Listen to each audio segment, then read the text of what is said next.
Class first year chapter number 1 और topic name है Platyhelminthes. Phylum है जी हमारे पास प्लेटीहेल्मिन्थीज और हमारे पास है फाइलम एस्केल्मेंथीज। आज इन दो फाइलम्स को एक कंपैरिजन के साथ हम डिस्कस करेंगे ताकि हम बता सकें कि बेसिकली इन दो फाइलम का बहुत ज़्यादा आपस में रिलेशन होता है। तो सबसे पहले नंबर पर चलते हैं प्यारे बच्चों डिस्कस करने के लिए कि प्लेटीहेल्मिन्थीज आमतौर पर इनका कॉमन नेम क्या होता है। लिख देता हूं, प्लेटीहेल्मिन्थीज का कॉमन नेम है फ्लैट वर्म। अच्छा बच्चों, फ्लैट वर्म आमतौर पर चिपटे होते हैं। जिस जिस्म की, जिस जानवर की, जिस एनिमल की बॉडी की विड्थ ज्यादा ना हो, बहुत बारीक से हो, जैसे पेज होता है हमारे पास, उसको हम लोग क्या नाम देते होते हैं जी, फ्लैट वर्म्स कहते हैं। तो ये आम तौर पर से कॉमन नेम जो है वो फ्लैट वर्म कहते हैं। इसकी मशहूर एग्जांपल आप लोगों के यहाँ प्लेनेरिया है। जैसे हमने कई मर्तबा इसका जिक्र किया हुआ है, हम जानते भी हैं प्लेनेरिया के बारे में। तो प्लेनेरिया जो मैंने यहाँ ड्रा भी किया है, बेसिकली ये इसकी एग्जांपल है बेस्ट। तो प्यारे बच्चों, फाइलम प्लेटीहेल्मिन्थीज की हमने कैरेक्टरिस्टिक्स को डिस्कस करना है। जनरल कैरेक्टर्स में हमारे पास शामिल है सबसे पहले नंबर पर ऑर्गेनाइजेशन, और फिर हम लोग डिस्कस करेंगे सिमेट्री। जब हम ऑर्गेनाइजेशन की बात करते हैं तो इसका मतलब होता है ये एक कॉम्प्लेक्स जानवर है। यानी इससे पहले जितने भी हमने एनिमल्स डिस्कस किए, जिसमें हमारे पास पोरीफेरा, नाइडेरिया, सीलेंट्रेटा शामिल था, लेकिन प्लेटीहेल्मिन्थीज उनमें से ज्यादा कॉम्प्लेक्स है। अच्छा भाई, ये कॉम्प्लेक्स क्यों है? क्योंकि इसके पास टिश्यू लेवल भी मौजूद है, टिश्यू लेवल भी मौजूद है और ऑर्गन बनना शुरू हो चुके हुए हैं। यानी अगर मैं एवोल्यूशन की बात करूं तो सबसे पहला फाइलम पोरीफेरा के पास कोई टिश्यू नहीं, कोई ऑर्गन नहीं, कोई सिस्टम नहीं, नाइडेरिया के पास कुछ भी नहीं था, लेकिन ये पहला फाइलम है जिसके पास ऑर्गन सिस्टम्स भी बनना शुरू हो चुके हुए हैं। तो प्यारे बच्चों, हमारे पास सेकंड नंबर पे आ जाती है बात सिमेट्री की। तो आपको पहले लेक्चर में मैं इसी वीडियो के अंदर बता चुका हूं कि जानवर दो तरह के होते हैं। एक वो जिनकी बॉडी जो है वो जिस मर्जी एंगल से कट की जाए, एक्सेस से गुजरकर दो बराबर हिस्सों में तकसीम होते हैं, उसे क्या कहते होते हैं जी, रेडियल सिमेट्री।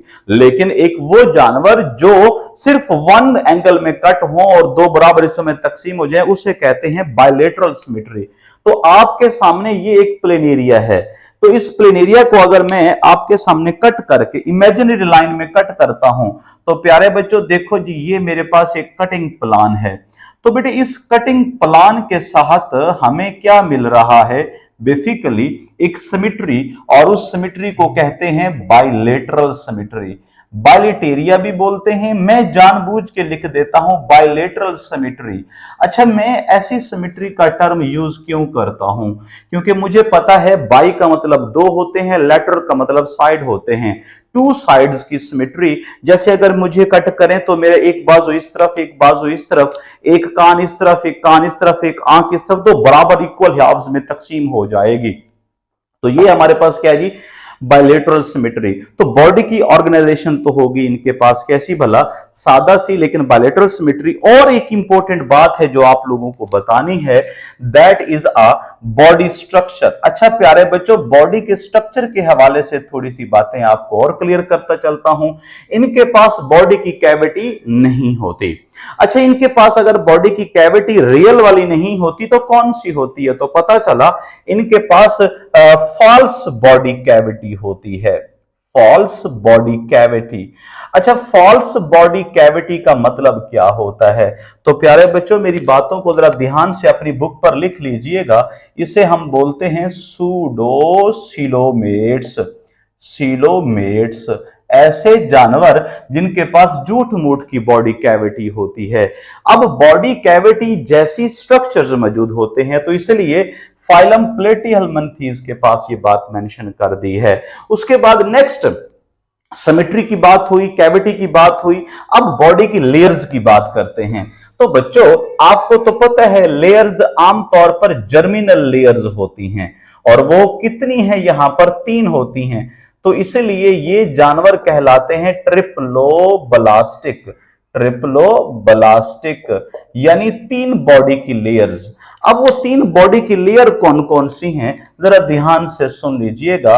नंबर 1 पे एक को कहते एक्टोडर्म और एक को कहते मीजोडर्म और इसी के साथ ही एंडोडर्म। ये हमारे पास 3 तरह की लेयर्स हैं। जबकि पिछला फाइलम नाइडेरिया हमने डिस्कस किया तो वहां पर 2 लेयर्स थी डिप्लोब्लास्टिक। तो प्यारे बच्चों, यहां पर ये तो था बॉडी के स्ट्रक्चर के मुतालिक कुछ बातें। अगला पॉइंट वेरी इंपॉर्टेंट है, जरा ध्यान से सुनिएगा। अगला पॉइंट है कौन सा भला, सुन लो बच्चों। इनके पास सिस्टम्स कौन कौन से होते हैं, सिस्टम्स। अब आमतौर पर ये सिस्टम का टर्म आप लोग समझिएगा। बॉडी के सिस्टम का मतलब होता है organ system, digestive system, nervous system, excretory system, reproductive systems शामिल होने चाहिए। तो प्यारे बच्चों, मैं बता देता हूं, इनके पास सबसे इंपॉर्टेंट जो वेल डेवलप्ड सिस्टम है वो कौन सा होता है, वो सुन लीजिए, वो है एक्सक्रीटरी सिस्टम। ठीक है जी, ये मैं लिख देता हूं यहां पर, इनके पास एक्सक्रीटरी सिस्टम मौजूद है। अब एक्सक्रीटरी सिस्टम क्या होता है, वेरी इंपॉर्टेंट पॉइंट है। देखो बच्चों, मैं इनके एक्सक्रीटरी सिस्टम का नाम लिख देता हूं, उसे कहते हैं प्रोटोनेफ्रिडिया। प्रोटोनेफ्रिडिया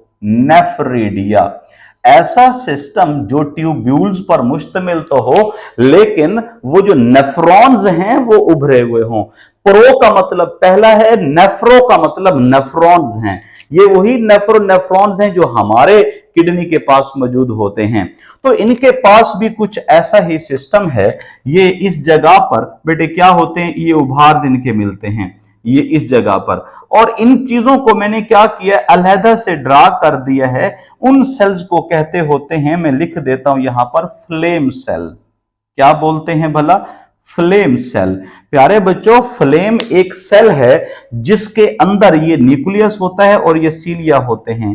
पानी की एंट्रेंस से, यानी बॉडी के अंदर यहां से बेटे क्या हो रहा है, अगर वाटर की एंट्रेंस हो रही है तो सीलिया प्रोपेल करते हैं और ऐसा लगता है फ्लिकरिंग मूवमेंट। कौन सी भला, सीलिया की होती है यहां पर फ्लिकरिंग मूवमेंट। अब फ्लिकरिंग मूवमेंट का मतलब आमतौर पर आप जानते हैं कि जैसे शोला भड़क रहा होता है, आप लोग देखें अगर माचिस की तीली जलाएं तो बेटे यूं एक इस तरह का बेटे शोला झड़क भड़कता रहेगा, तो वो फ्लिकरिंग मूवमेंट होती है, जिसकी वजह से तमाम वेस्ट प्रोडक्ट इस ट्यूब में आते हैं और आखिरकार यहां पर मौजूद होता है पोर। इसे कहते हैं नेफ्रोपोर। नेफ्रोपोर्स, वो सुराख से चीजें अपनी वेस्ट बाहर निकाल देता है। तो इनके पास वेल डेवलप्ड जो सिस्टम शामिल है वो है एक्सक्रीटरी सिस्टम। तो अगला कौन सा सिस्टम इनके पास पाया जाता है, दैट्स वेरी इंपॉर्टेंट प्यारे बच्चों, सुन लो, जो कि इनके पास डेवलप हुआ है उसे बोलते हैं नर्वस सिस्टम। देखिए जी, नर्वस सिस्टम के मुताबिक इनके पास मौजूद होता है, एक डेवलप्ड नर्वस सिस्टम होगा। हमने इससे पहले बात की थी, नाइजीरिया के पास डायफ्यूज नर्वस सिस्टम होता है, लेकिन इनके पास जो नर्वस सिस्टम होगा प्यारे बच्चों वो कौन सा होगा, सेंट्रलाइज्ड नर्वस सिस्टम। आपको पता है सेंट्रलाइज नर्वस सिस्टम कैसा होता है, ऐसा नर्वस सिस्टम जिससे मैं ये कहता हूं कि कोई एक आर्गन पार्ट होगा जिसके इन्होंने एनालिसिस करवाना होता है। जैसे ये मैंने कहा है गैंग्लिया, बेटे याद रखिएगा, सेल बॉडी की कलेक्शन को गैंग्लिया कहते हैं। सेल बॉडी, न्यूरॉन के सेल बॉडी की कलेक्शन को इंशाल्लाह नर्वस सिस्टम के टॉपिक में बताऊंगा मैं, न्यूरॉन की सेल बॉडी की कलेक्शन को गैंग्लिया कहते हैं। अब इसी से को हम ब्रेन का नाम भी देते होते हैं, एक्ट एज अ ब्रेन। अब देखिए जी, ये रेड कलर का पूरा इनका नर्वस सिस्टम मैंने यहां पर ड्रा किया है, यानी ये आप लोगों को दिख रही हैं आपस में कम्युनिकेशन। ये कम्युनिकेशन क्या कहलाती हैं, असल में ये नर्व कार्ड्स हैं। इन कम्युनिकेशन को हम कहते हैं नर्व कार्ड्स, और इन नर्व कार्ड पूरी बॉडी से अपना एक्शन जो है वो इस गैंग्लिया के जरिए से परफॉर्म करवा रहे होते हैं। और इनके पास सेंसरी ऑर्गन भी मौजूद है, उसे हम कहते हैं आई स्पॉट। इसका मतलब है इनके पास बकायदा तौर पर नर्वस सिस्टम डेवलप्ड है, एक एक्सक्रीटरी सिस्टम और एक नर्वस सिस्टम, यानी 2 सिस्टम यहां पर बेटे क्या हो गए हैं जी, डेवलप्ड हो चुके हैं।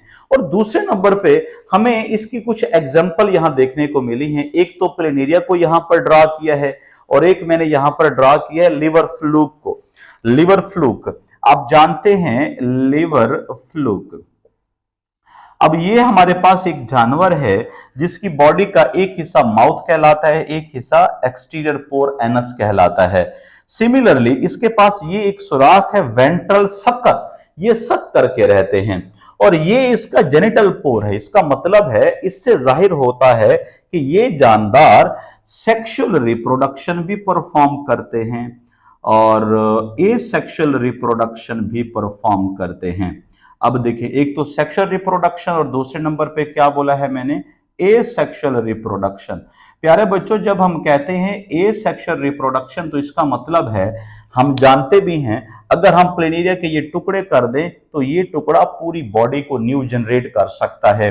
अगर ये टुकड़ा कर दें तो ये टुकड़ा अलग बॉडी बनाएगा, और इसी तरह अगर आप 8 टुकड़े भी कर दें तो ये हर टुकड़ा अलग अलग प्लेनेरिया की बॉडी को रीजनरेट कर लेगा। इसे रीजनरेशन का अमल भी कहते हैं। मैं लिख देता हूं यहां पर, रीजनरेशन, रीजनरेशन करता है। इसी के साथ ही बेटे ये हमारे पास था एक जनरल कैरेक्टरिस्टिक्स के साथ फाइलम प्लेटीहेल्मिन्थीज। नेक्स्ट हमारे पास है जी फाइलम एस्केल्मेंथीज।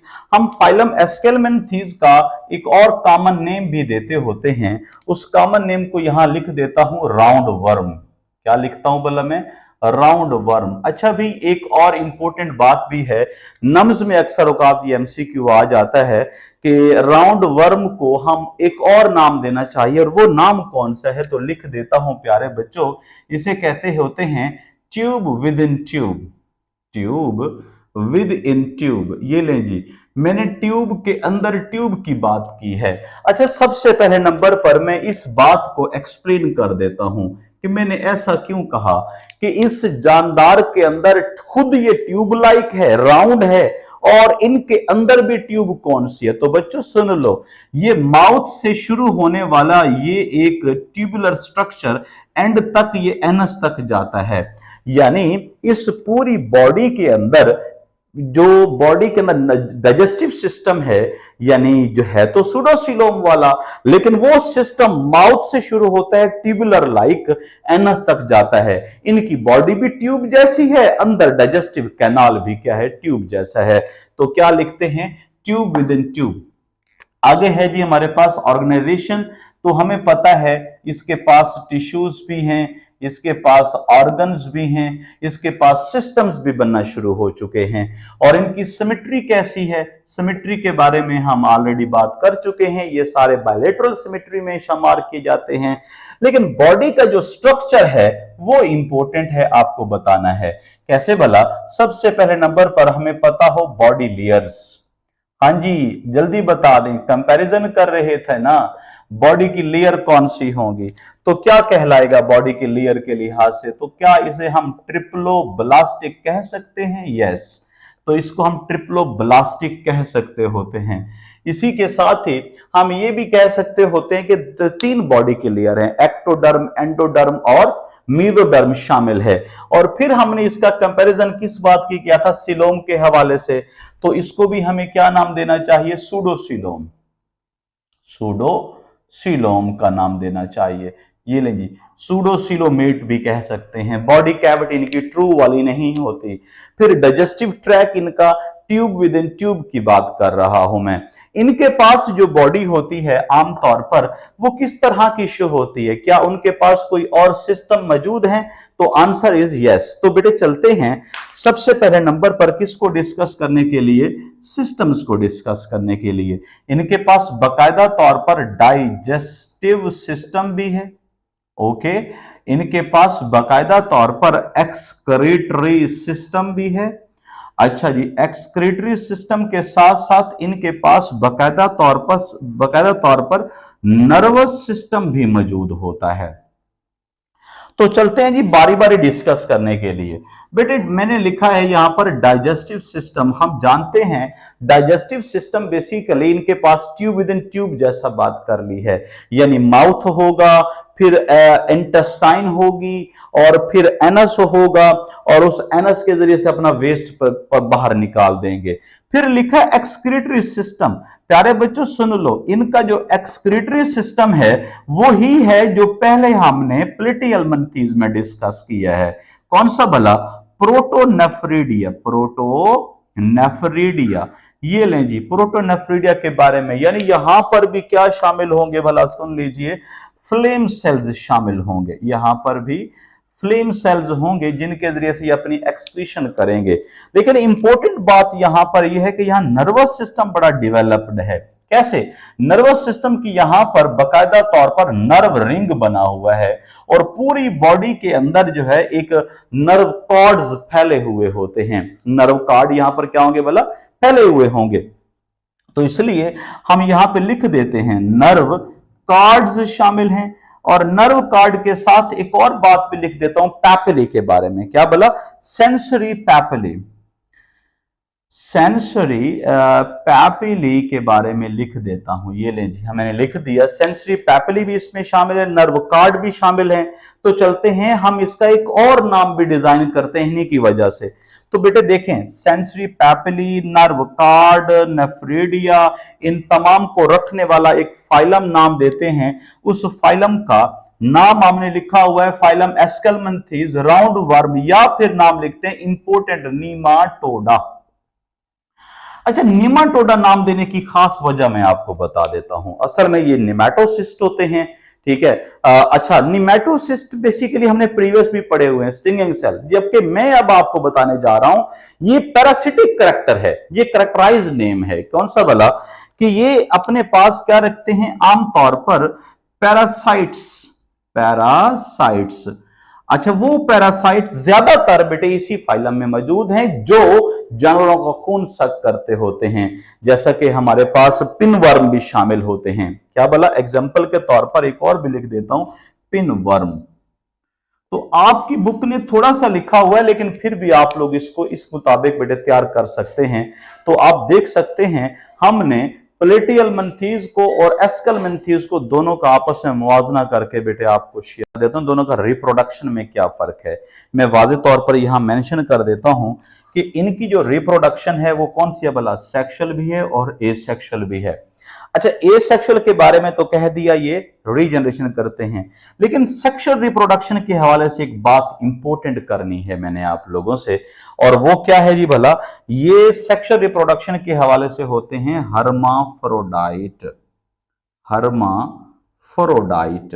अच्छा, हर्माफ्रोडाइट की बहुत सारी कहानियां यहां मशहूर हैं कि हर्मा का शहजादा था, अफ्रोडाइट की शहजादी थी, उन दोनों की शादी कर ली गई तो एक बच्चा पैदा हुआ।